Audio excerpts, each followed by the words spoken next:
Once the spiritual attentiveness of our spiritual faculties has been awakened by this takeoff point, whether it be listening with the help of a sacred word, or looking at God with the help of a sacred glance, or breathing God using one's natural breath and its rhythmic flow as the reception and the return of the Spirit breathing us, so to speak. Little by little, this attentiveness, this cloud of unknowing, of not knowing with our concepts and emotions, begins to become more habitual. And thus the undifferentiated presence of God begins to insinuate itself into our awareness in prayer and becomes part of it as a fairly habitual state, a part that continues to grow and unfold. Now, it's precisely at this point that the fathers of the Church offered this teaching on the spiritual senses to help us to understand what spiritual attentiveness actually means.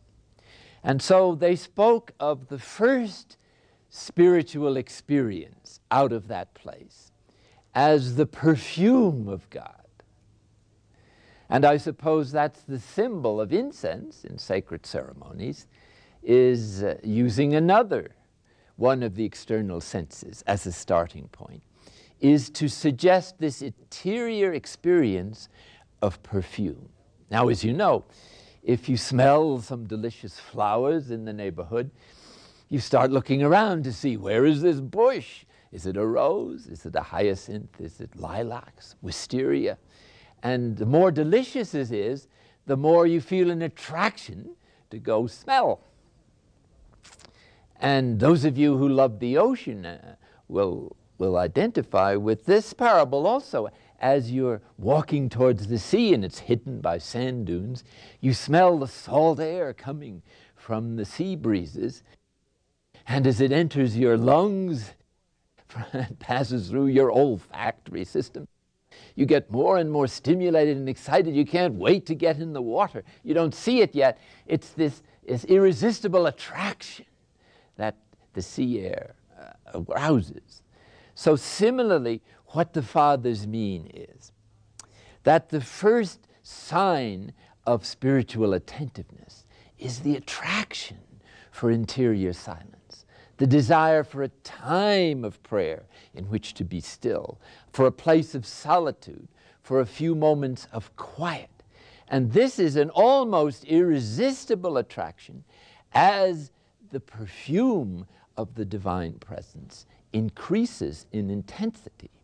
It's as if God, who dwells here in the ground unconscious and beyond, lifts a corner, so to speak, of the veil, and a little whiff of the delicious and delightful scent, so to speak, of God's beauty and goodness slips out, and a waft or a little breeze of this gets down into the spiritual faculties of passive intellect. And the will then is attracted with great desire to rest in this presence, to open to it, and to surrender to it.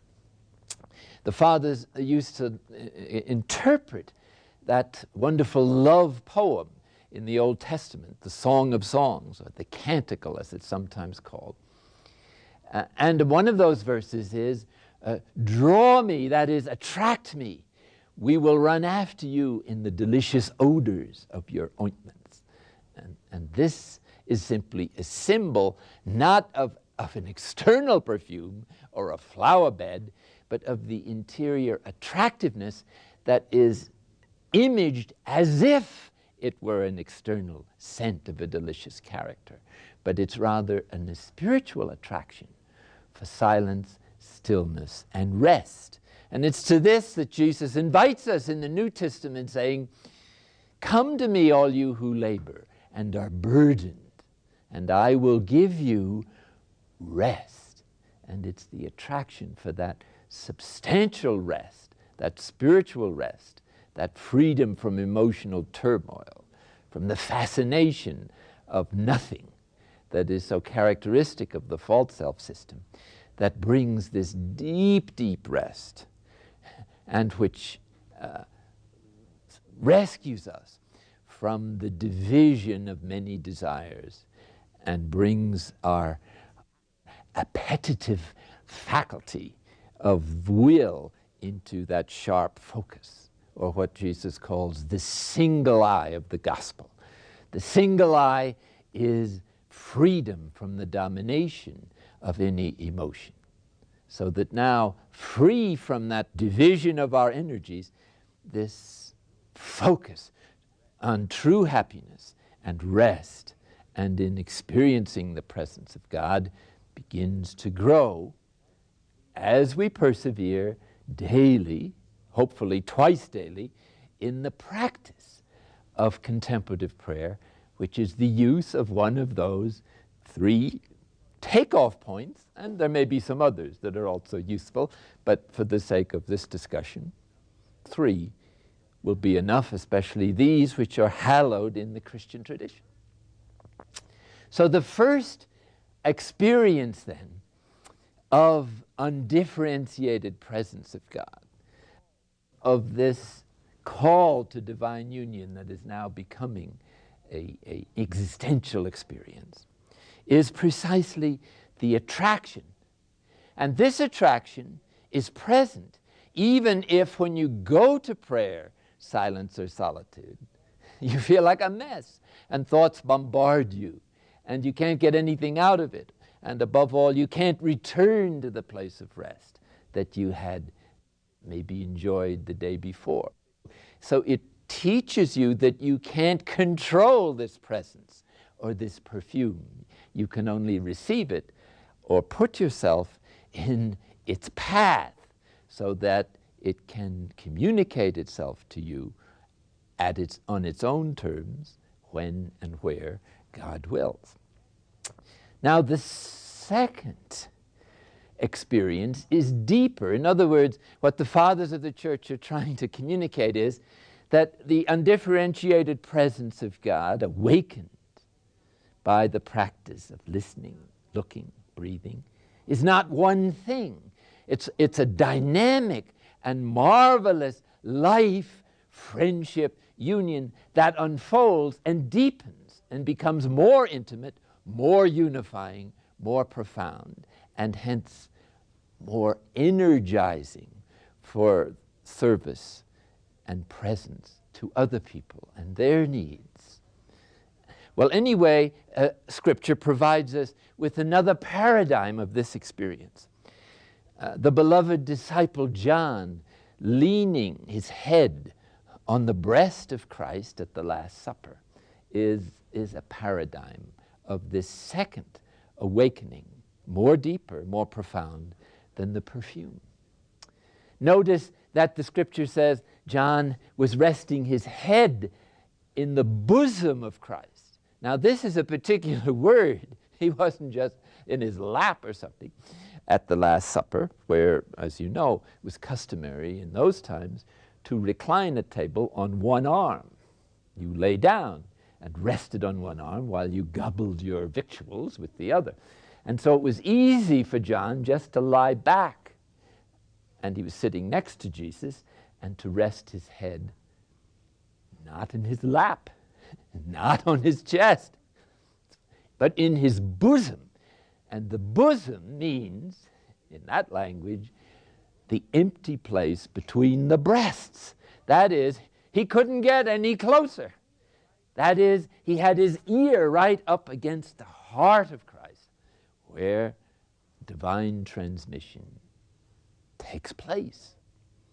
The divine love then was filling John from that delightful posture and proximity to the source. And so what's happening then, according to the fathers, as we practice the attraction to prayer, to silence, to stillness, to openness, to waiting upon God in patience, whether we feel consoled or not, The attraction perdures, and that's the sign that you've got the grace of contemplative prayer.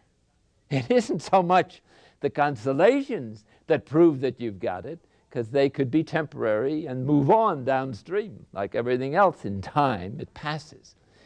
But an attraction that pulls you into your daily practice of prayer, and to which you're committed, rain or shine, in sickness and health, no matter what the content of that is, in the form of boredom, distress, bombardment of thoughts, the unloading of the unconscious, the intense purification and humiliation of the false self system that gradually takes place through the dynamic of purification, healing, unloading the unconscious damage of a lifetime.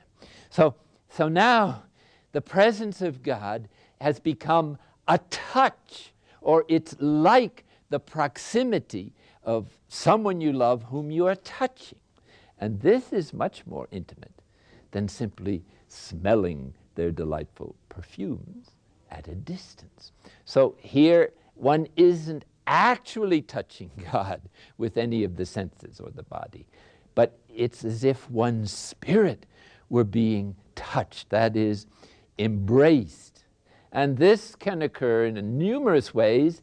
It could be as if God were descending from above, enveloping one from all around one, coming from below, embracing us from within, or placing a great big kiss in the middle of your spirit so that your heart melts in the presence and one's own self-identity lets go into this divine union and self-forgetfulness in which God, for that moment, is all in all.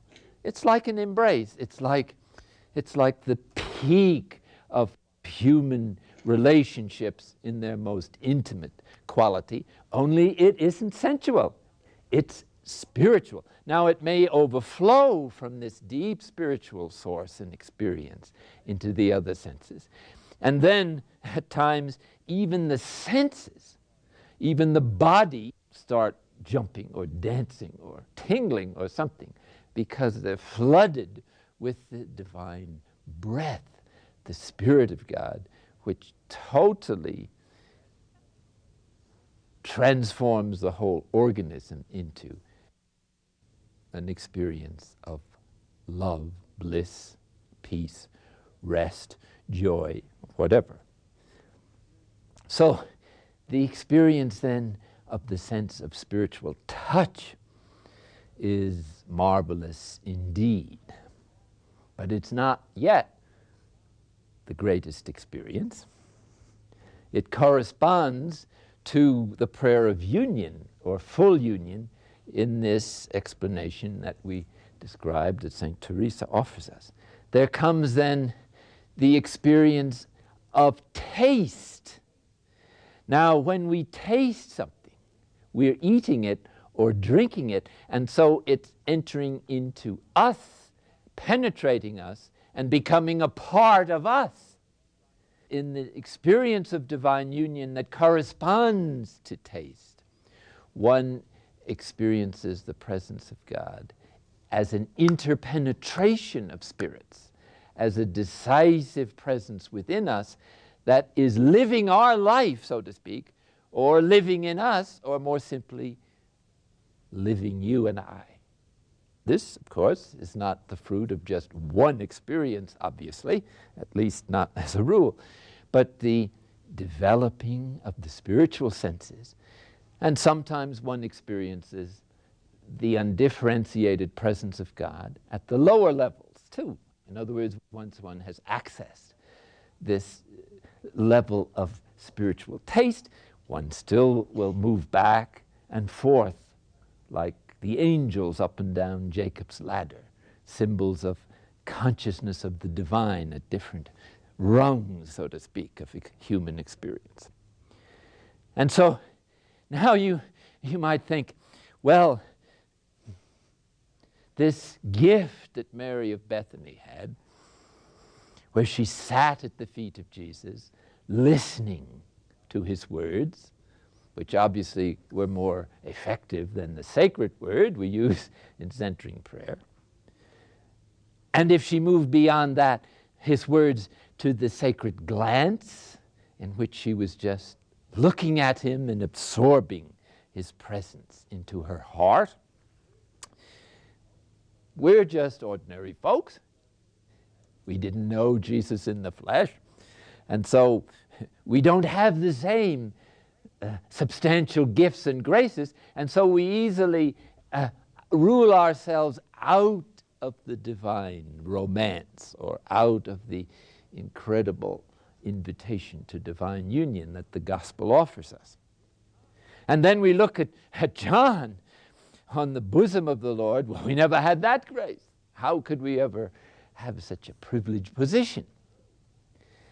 And it's true, God gave to these two people the equivalent inwardly of what those external events symbolize.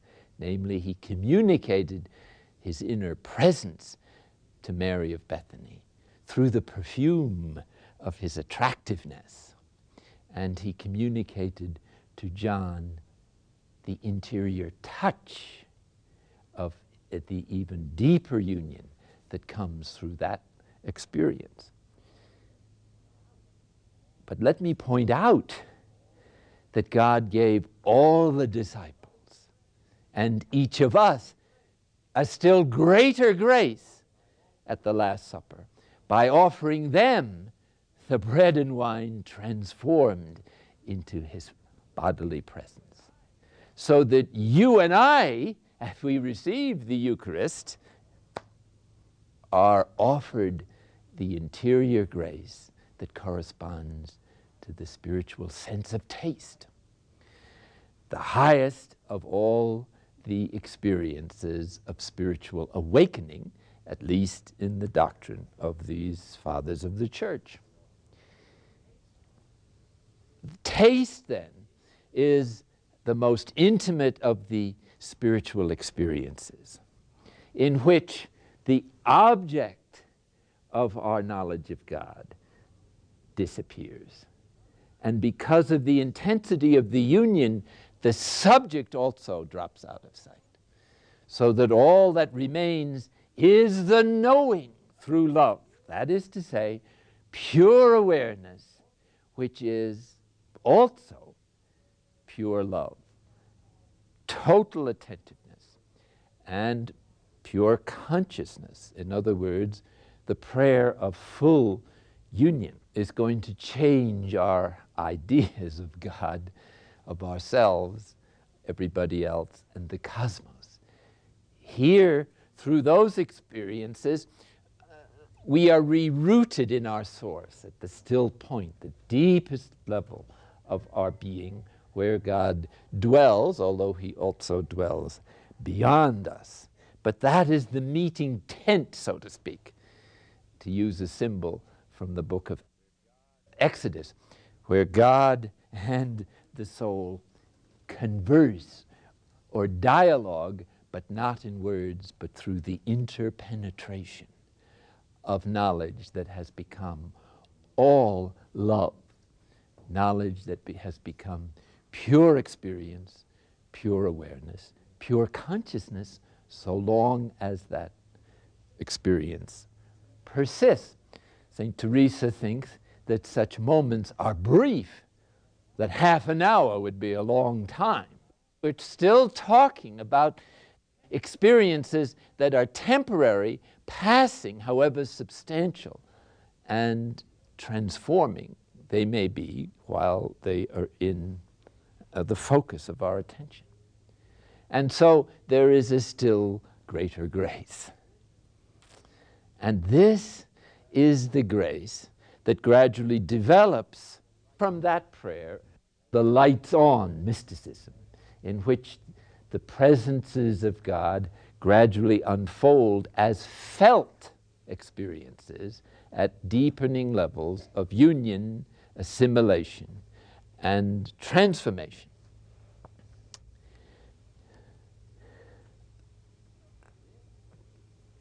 This grace is the fruit of moving beyond experiences into the restructuring of consciousness and the transforming union where it takes place, in which the fruit of those experiences of the undifferentiated presence of God are now an abiding state of being, so that not the experiences of perfume, of touching and taste subsist, but the fruit of those experiences, which is to bring back into daily life the invincible conviction of always being in God and God in union with us. And this experience is not passing, but is a permanent awareness that spontaneously enters into the whole of life, and as I said earlier, gives us a kind of fourth dimension to all reality. That is to say, it sees all reality with the X-ray eye of faith in God, or God in all things and in everything that happens. And so the fruit then of this movement from a takeoff point using the external senses to the awakening of spiritual attentiveness, to its unfolding in ever deeper levels of interior union and absorption of the faculties in God, terminates in a restructuring of our consciousness. We can return to daily life now without the sensational experiences of the path, but rather with the mature awareness of faith that accesses the divine energy directly without all those interpretations of our faculties about what divine union is. In other words, all that we experience of God, however exalted, is only a radiance of God. It can't be God as he is in himself, because he infinitely transcends all our categories and experiences. So even these great experiences of union that St. Teresa describes, or the fathers in the spiritual senses, is not the ultimate goal of the Christian life, but rather the transforming union in which the energy of faith and trust and love is constantly beamed to us whether we experience it or not. And the body itself has become sufficiently stabilized and able to receive the divine communication, so that this gift of God's person, his self, his love, can be manifested in all our activities, if daily life, even in the most ordinary. So that the same union is now present in drinking a cup of tea, or walking down the street, or brushing your teeth, as is present in the most profound ecstasies. Doesn't matter. Externals and internals are now the same, because all are experienced out of their source, and all are equally rooted in God, manifest God. Now you have an organism that is totally sensitized to all the ways in which the divine presence manifests itself, without getting hooked on any one of them as an attachment or as an ultimate expression of God's love. This is total freedom. The freedom not only of union, but of a union that is maturing into unity.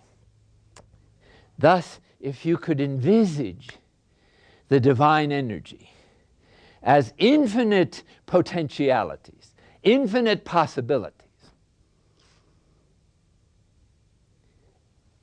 and it gets localized in you and I, then if there's no obstacle in us, no self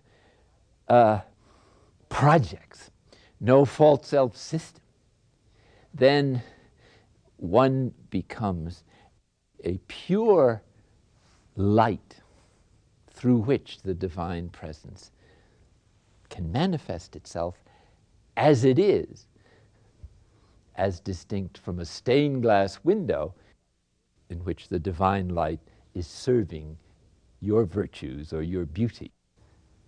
This sensitivity then to the divine light might be broken down into what the liturgy celebrates theologically as the theme of divine light at Advent, of divine love at Easter and Pentecost. Divine life is passion and resurrection. Thus, the purity of the divine energy breaks down into life, light, and love.